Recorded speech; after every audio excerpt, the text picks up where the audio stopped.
With Trump's comeback in full swing, a highly respected forecaster currently gives him a 62% chance at winning a second term.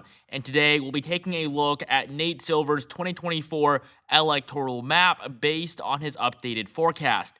Nate Silver was the head of 538 for over a decade and is one of the most well-known election forecasters out there. Looking at how the odds have changed for both of the major party candidates, Trump was behind Harris throughout nearly the entirety of the month of August, but he has now taken a significant lead and is the clear favorite to win the Electoral College. So we're going to start off on our map by filling in the safe states. These are states that Nate Silver gives Kamala Harris or Donald Trump a 99% chance or more of winning. And so starting off with the safe blue states on the West Coast, we only have California. We also have Illinois, and then in the Northeast, New York, Vermont, Massachusetts, Maryland, the District of Columbia, and that will be it. This will give her just 128 electoral votes. For Donald Trump, though, we have a significantly longer list of solid states: Utah, Idaho, Wyoming, North and South Dakota,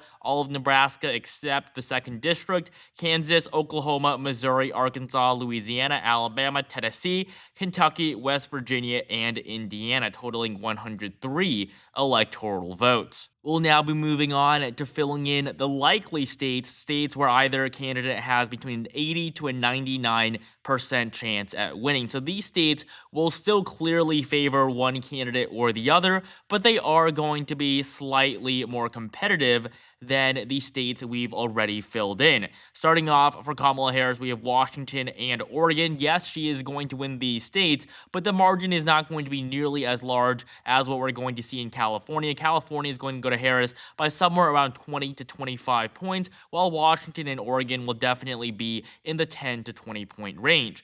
We also have Colorado and New Mexico, two states that generally have been shifting to the left over the last 2 decades. Just look at the election of 2004. They both went to George W. Bush, but in 2020, Joe Biden won both Colorado and New Mexico by double-digit margins. Now, Kamala Harris is probably going to do considerably worse. She's probably going to win these states by single-digit margins, but she is nonetheless the favorite.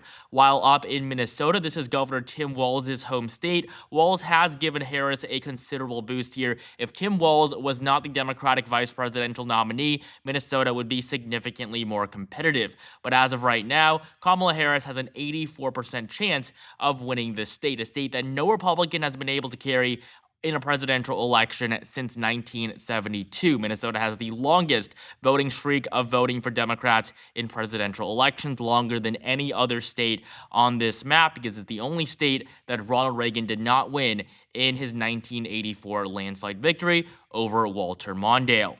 As we continue moving east, we also have Connecticut and Rhode Island. These two states simply aren't as liberal as neighboring Massachusetts. We also have New Jersey and Delaware. Just fundamentally, they are not as left-leaning as some of their neighbors. Down in Virginia, we have a state that Kamala Harris is still slightly favored in. No Republican has won the state since George W. Bush in 2004. Joe Biden carried Virginia by a double-digit margin in 2020, but just 1 year later, a Republican, Glenn Youngkin, won the state's governorship. And so today, Kamala Harris barely has an 80% chance at winning. Her odds sit at 82.8. So on her map, she is going to be the slight favorite, but this is definitely going to be a key state to watch, as Joe Biden lost the lead in the polling in Virginia before he dropped out. This is a state that can definitely get more competitive in the next 2 months. We also have Hawaii, where the Biden administration's handling of the Maui fires has been very unpopular, and Hawaii generally is a state that is shifting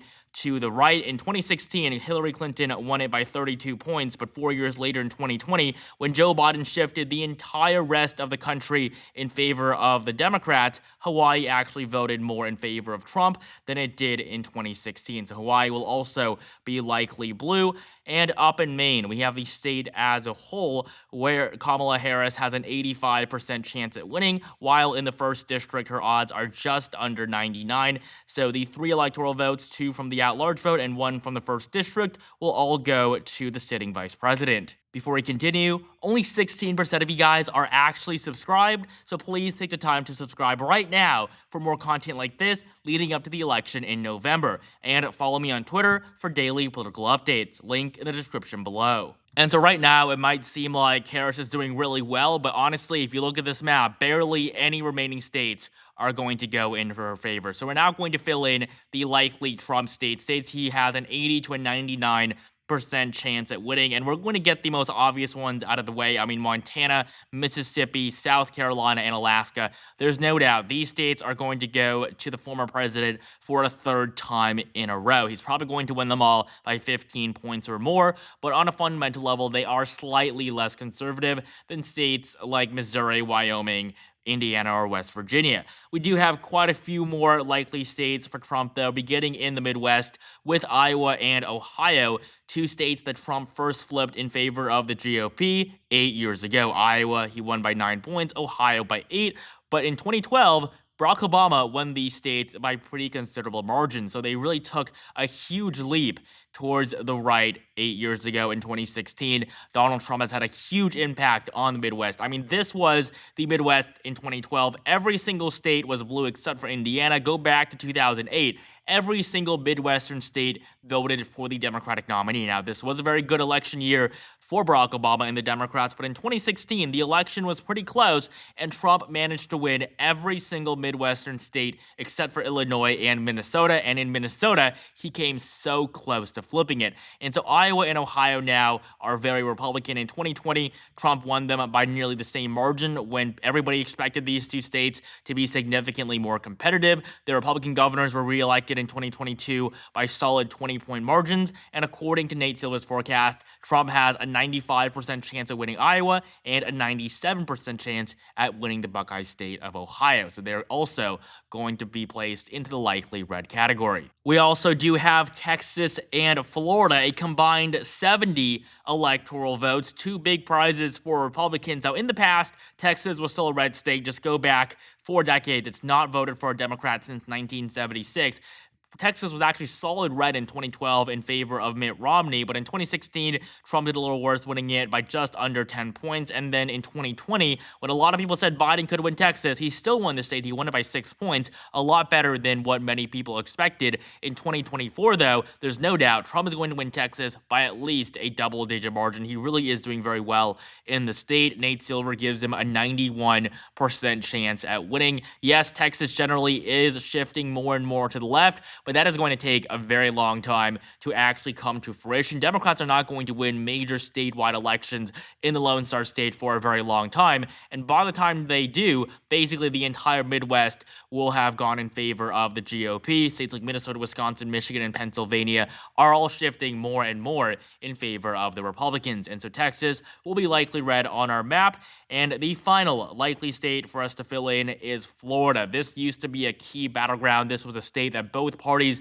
really went after. But in 2024, probably the biggest change from 2020 is the fact that Florida is no longer considered competitive. And this makes things a lot more difficult for Democrats because there are really no big states that are a lot more liberal now than they were 4 years ago. But Florida is definitely a lot more conservative now than it was when Biden was elected president. Joe Biden lost Florida by 3.4%. He did worse than Hillary Clinton when most people thought that Biden was going to flip the state entirely. He lost it, and in 2022, Governor Ron DeSantis won re-election by just over 19 points. Florida is a red state, and that is why Donald Trump has an 88% chance at winning it for a third time in a row. The Sunshine State will be the final likely state, and now we're left with just a handful of states worth a total of 99 electoral votes. We're now going to fill in the lean states where Harris and Trump have between a 60 to an 80% chance at winning. So these are the states that really could go either way,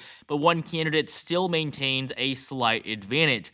And so we're going to begin by getting the 2 remaining congressional districts out of the way. Trump is the favorite in the 2nd District of Maine, while Harris has a slight lead in the 2nd District of Nebraska. For the vice president, though, she only has 1 remaining lean state on this map, and that is in New Hampshire, 4 electoral votes, 4 votes that Hillary Clinton almost lost 8 years ago in 2016, when New Hampshire was the second closest state in the entire country, behind only Michigan. The granted state today, though, does favor Democrats slightly more. Looking at the odds for Harris, she has a 70% chance at winning. That's good, but honestly not too great considering Trump has a 1 in 3 chance of winning a state he has never won before. We're now left with just the Big Seven. It is these 7 states that is going to decide the outcome of this election. Some lean a little bit more towards the right, some a little bit more towards the left. But there's no doubt that these states can truly go either way and are toss-ups. And so we're going to start off in North Carolina, 16 electoral votes. Donald Trump is the slight favorite here. He has a 75% chance at winning 3 and 4. That is definitely very, very good, but it is not impossible for Harris to win. However, I would definitely argue that it's very unlikely she'll flip the Tar Heel state. Democrats have only won North Carolina once since 1976, and that was Barack Obama in 2008, which was a very, very good year for the Democratic Party. In 2020, everybody thought Joe Biden was going to win North Carolina. Nobody thought that he was going to do better in Georgia, which was seen as the more conservative state. North Carolina, 1.3% was Trump's margin. It was surprisingly good considering the polling average throughout the entirety of the 2020 election cycle showed that he was going to lose. And so on our map, North Carolina is going to be the first lean red state. We also have neighboring Georgia, where Kamala Harris has just a 33% chance at winning. Trump's odds sit at 2 and 3. He's definitely the favorite to win back the Peach State, which Joe Biden won by a very narrow margin in 2020, 0.24%. This was the closest state in the entire country. This margin is just so small. I mean, Donald Trump doesn't need to do much to be able to win such a small portion of the electorate back. Kamala Harris is doing significantly worse right now in polling and just in terms of general enthusiasm compared to Biden 4 years ago. Joe Biden was destroying Trump in the polls. People thought he was going to win 350, 370 electoral votes. In the end, of course, he only won 306, but nobody is saying that right now about Kamala Harris. The few people that think that Harris is going to win, they're saying that she'll win, maybe 280, 290 electoral votes. It is very different from what we saw 4 years ago, and that is why Trump is in so much better of a position. He is always the underdog. He's always being underestimated. And so in Georgia, Trump has a 67% chance at winning. It's also going to be lean Republican. We also have Arizona, which very similarly to Georgia, voted blue for the first time in 2 decades in 2020 in favor of Joe Biden, but the margin was just so narrow. And according to Nate Silver's forecast, Trump has a 3 and 4 chance of flipping this state back as well, a state that he won by nearly 4 points just 8 years ago. So Arizona will also be lean Republican. And so before we fill in the Midwest, I'm going to start with Nevada. It has 6 electoral votes, and it is going to be a tilt state, which means that either Harris or Trump have between a 50 to a 60% chance of winning. So these are really the closest states, and according to Nate Silver's forecast, Donald Trump has a 59% chance of winning Nevada, so it's almost a lean state in favor of the former president, but as of right now, it will still fall into the tilt column. Kamala Harris can definitely still win Nevada, although she is the slight underdog there as of right now. But it's a state that no Democrat has lost since 2004. And looking at Trump's history here, he lost it in both 2016 and 2020 by over 2%. So it'll be difficult for him to win it, but he can definitely do it. Although in the end, it's not going to be the state that gets him over 270. Honestly, whoever wins Nevada is not going to make that much of a difference. It is going to come down to the Midwest in the 3 states of Wisconsin, Michigan, and Pennsylvania. I'm going to begin in Pennsylvania, as this is generally seen to be the most important one. It's 19 electoral votes. Probably could have gone to Joe Biden if he had stayed in. Joe Biden was born in Pennsylvania. He has that connection. Democrats don't have that anymore. And so Pennsylvania, if it goes in favor of Trump, even if Kamala Harris wins Nevada and Arizona, Pennsylvania will be enough to get Trump to the White House for a second time. And so as of right now, the good news for the Trump camp, though, is that he is the favorite. He has a 61.7% chance at flipping the Keystone State, a state that he did win in 2016, along with both Michigan and Wisconsin. So it's not even near impossible for him to flip all 3 of these states back. And so Pennsylvania will also be lean red. we're left with just Wisconsin and Michigan right now. These two states are both going to be very, very close. Kamala Harris choosing Tim Walz to be a running mate will give her a slight boost in Wisconsin, which generally is the most conservative out of the three states of Wisconsin, Michigan, and Pennsylvania. But with this boost that Walz gives Harris, Wisconsin is going to be slightly more competitive. In fact, Pennsylvania is probably going to be the most conservative out of the three this time around. And so now to fill in Wisconsin and Michigan to complete this map, for a while, Nate Silver's forecast had Kamala Harris in the lead, but today Donald Trump has taken back both of these states. Trump leads with a 52% chance of winning Wisconsin, and in Michigan, his odds are at just over that. Looking at the betting markets in Michigan, basically we've seen a collapse for the vice president. She had a 2 in 3 chance of winning just half a month ago. Now her odds are barely over 50%.